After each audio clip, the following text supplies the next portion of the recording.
Assalamualaikum warahmatullahi wabarakatuh. Halo healthy people dan Civitas Hospitalia. Apa kabar? Senang sekali pada kesempatan kali ini saya Siti Syahidati Fauzana SKM dapat mendampingi healthy people dan Civitas Hospitalia di acara Rehat, Ruang Sehat, acara yang informatif, edukatif, dan inovatif tentunya. Baik, pada Rehat kesempatan kali ini kita akan membahas terkait dengan perbedaan antara miom dengan kista. Healthy people dan Civitas Hospitalia mungkin sudah ada yang pernah mendengar atau mungkin sering mendengar kedua istilah ini, tapi tidak tahu secara pasti apa yang dimaksud dengan miom, apa yang dimaksud dengan kista, lalu apa perbedaan dari keduanya.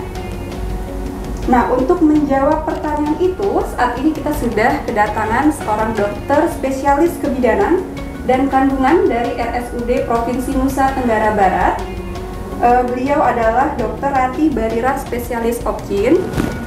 Kita langsung saja sapa Dr. Rati. Ya, apa kabar dok? Baik, halo healthy people semuanya, sehat-sehat semua ya. Alhamdulillah. Selamat datang di acara Ruang Sehat.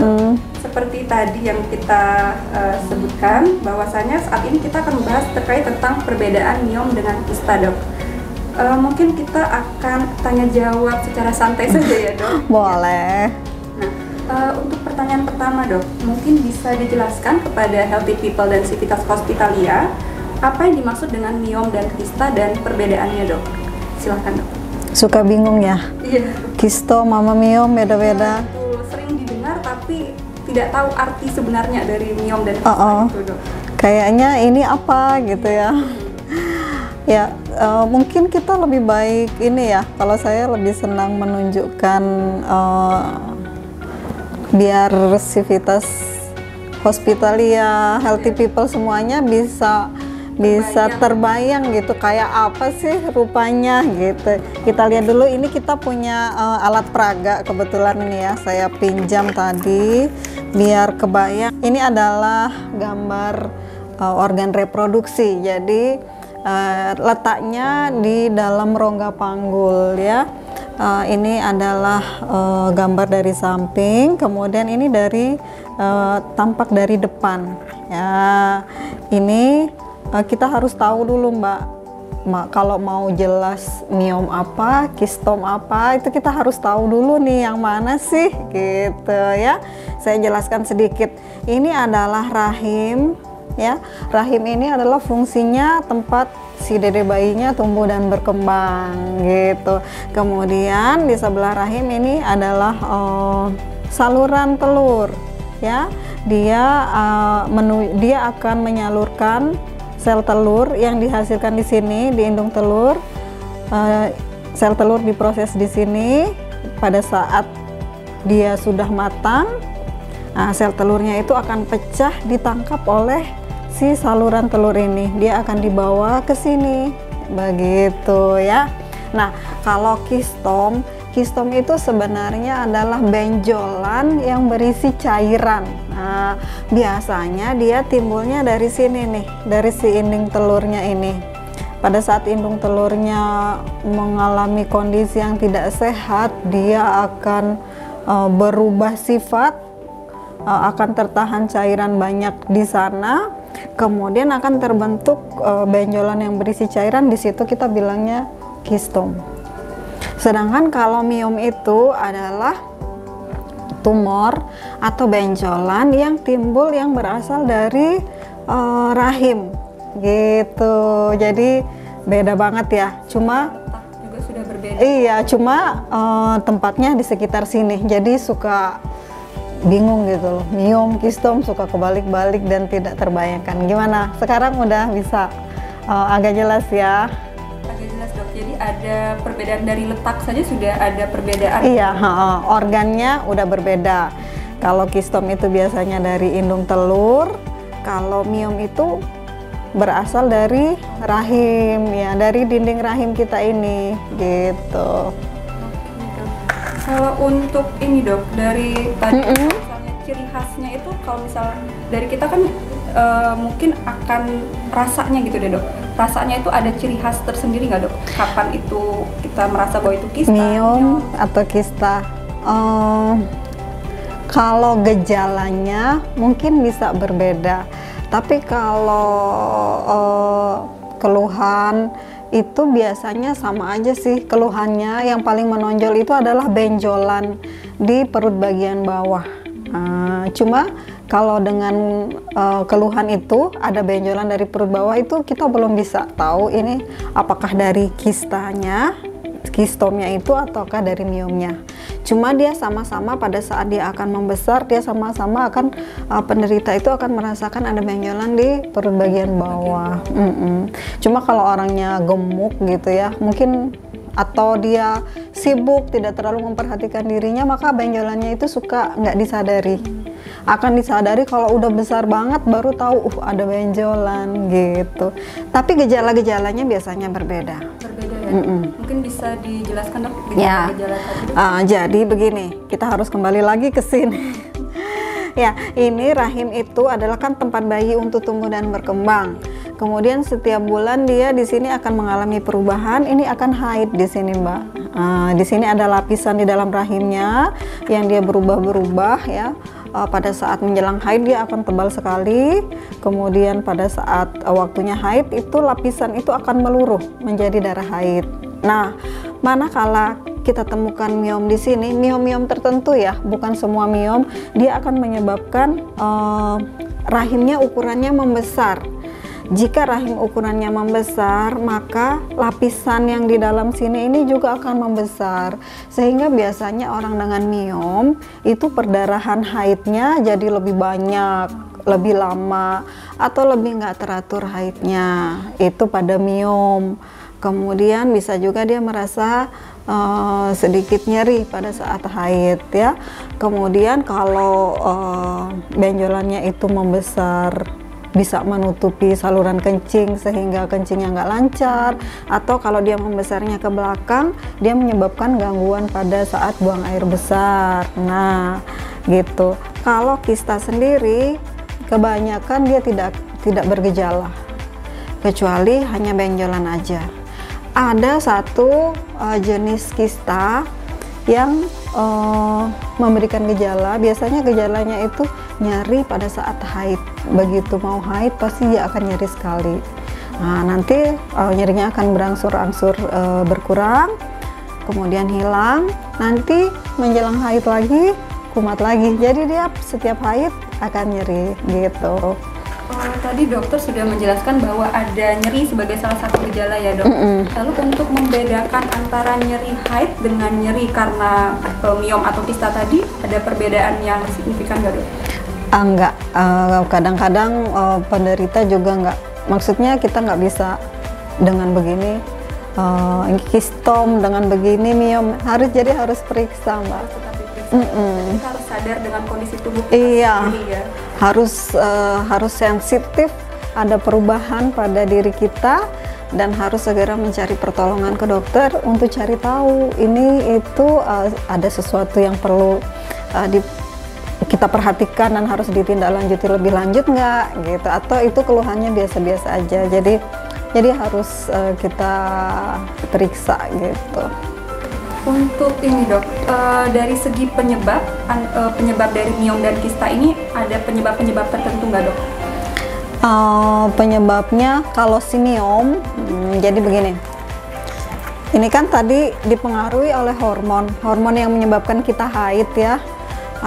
Ada hormon estrogen, hormon progesteron, itu kadarnya berubah-berubah tuh Mbak, sesuai dengan fase siklus menstruasi. Nah, ada orang-orang tertentu yang dia sensitif terhadap rahimnya ini, sensitif terhadap hormon tersebut, hormon estrogen, sehingga dengan paparan estrogen terus-menerus yang berulang, karena kita kan haid ya, ada hormon terus yang lonjakannya berbeda-beda, itu menyebabkan stimulasi atau rangsangan pada si dinding rahim ini, sehingga dia berlebihan responnya, sehingga terjadilah yang kita bilang miom. Tapi kalau kista ini memang dia berubah-ubah juga, berubah-ubah terus sesuai dengan siklus haid. Nah, dimana kita tahu kalau organ yang nggak stabil, dia berubah-berubah terus, itu mudah terganggu di situ gitu. Jadi ada proses yang menyebabkan dia berubah sifatnya. Kalau penyebab langsung misalnya dengan makanan atau dengan apa, itu enggak sih. Cuma secara umum aja, untuk menjaga kesehatan kita secara umumnya nih Mbak ya, kita tuh harus hidup sehat lah ya. Makanannya sehat seimbang, kemudian istirahat dan aktivitas yang cukup juga. Dok, lalu dok, ini untuk pengobatan sendiri dok dari miom dan kista, apakah ada pengobatan tertentu yang harus dijalani oleh pasien dok? Nanti kita lihat lagi bagaimana ukuran miomnya, bagaimana ukuran kistomnya, apakah itu masih bisa kita observasi dulu, atau apakah itu perlu tindakan segera. Biasanya antara miom dan kistom itu pasti tindakannya selalu dengan pembedahan. Jadi dia tidak bisa dengan obat-obatan. Iya dok, tadi kita sudah mendengar tentang perbedaan antara miom dengan kista. Lalu kalau misal untuk pengobatannya sendiri dok, apakah ada pengobatan tertentu yang harus diambil oleh pasien yang menderita miom dan kista? Ya, jadi pada saat nanti dokter sudah menemukan apakah itu miom ataupun itu kistom, nanti kita akan mengevaluasi ya, sesuai dengan ukuran dari tumor tersebut. Itu kan tumor jadinya ya Mbak ya, sesuai dengan ukurannya, kemudian sesuai dengan gejala atau keluhan yang dirasakan pasien, kemudian apa yang kita temukan di situ, nanti mungkin masih bisa kita observasi dulu ya beberapa saat, kita lihat perkembangannya. Atau kalau memang ukurannya udah terlalu besar dan dinilai ini sudah membahayakan buat pasien, maka baik itu kistom maupun miom, maka tindakannya hanya satu, hanya pembedahan. Dia tidak bisa dengan obat-obatan. Lalu ini dok, tadi untuk miom dan kista itu kan letaknya pada dinding rahim dan juga ada pada indung telur ya dok ya, untuk kistanya. Apa itu nanti mampu mempengaruhi kesuburan atau kehamilan dok, apabila misalnya ada pasien yang terkena miom atau kista? Ya jelas, keinginan pasien untuk punya anak itu jadi pertimbangan utama kita ya untuk menata laksana ini. Jadi kita menemukan miom nih pada ibu-ibu yang anaknya udah 5, dengan kita menemukan miom pada anak gadis yang masih belum menikah, itu jelas udah beda banget. Faktor keinginan pasien untuk punya anak itu pasti jadi faktor pertimbangan untuk kita melakukan tindakan pembedahan yang seperti apa gitu. Apakah kita cuma ambil sedikit miomnya saja atau kita angkat keseluruhan rahimnya. Tadi dokter ada membahas sedikit tentang perbedaan antara yang sudah memiliki anak 5 dengan yang masih belum menikah, seperti itu dok. Sebenarnya untuk miom dan kista ini biasanya diderita oleh wanita yang berusia berapa dok? Dan apakah sebelum menikah juga bisa terkena miom dan kista?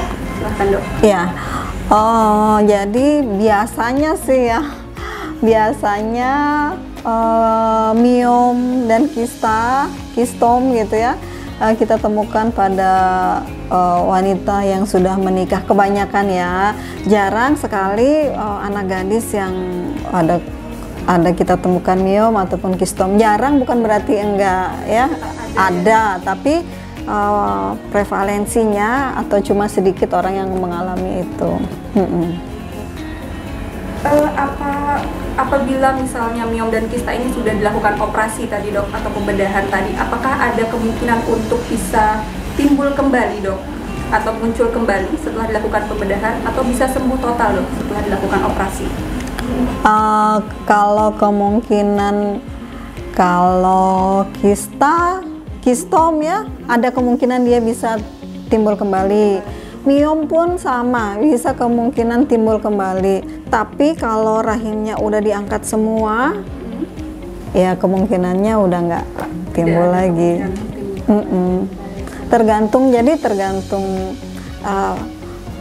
Tergantung miom atau kistomnya itu seperti apa, kemudian tindakan bedah yang dilakukan apa, itu juga akan mempengaruhi kekambuhannya bisa kambuh lagi apa enggak. Terakhir ini dok, pertanyaannya. Tadi dokter sudah memberikan beberapa tips tentang hidup sehat untuk menghindari miom dan kista. Lalu kira-kira kalau untuk pantangan makannya sendiri dok, ada pantangan makan nggak dok untuk penderita miom dan kista? Pantangan makan untuk spesial miom ataupun kistom itu sebenarnya nggak ada. Kita secara keseluruhan lah, kita menghindari makanan yang tidak sehat untuk kesehatan kita secara keseluruhan ya, bukan cuma untuk kistom aja atau miom aja. Kalau saya sih prinsipnya hindari makanan yang kurang, yang enak kan banyak ya Mbak ya.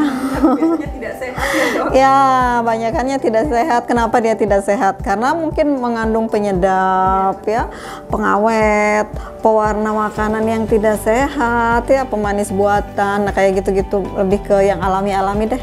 Ini bukan untuk miom sama kistom aja, untuk keseluruhan. Iya, kita secara umum. Iya, baik. Sangat lengkap sekali penjelasan dari Dokter Ratin tadi terkait dengan miom dan kista. Jadi sekarang kita bisa mengetahui perbedaan antara miom dengan kista.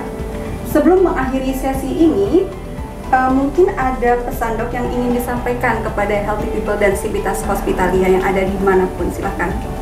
Baik, saya mungkin ingin menghimbau saja ya, marilah kita terutama para wanita ya, memperhatikan kesehatan diri sendiri. Jadi sensitif terhadap perubahan apa yang terjadi pada tubuh kita.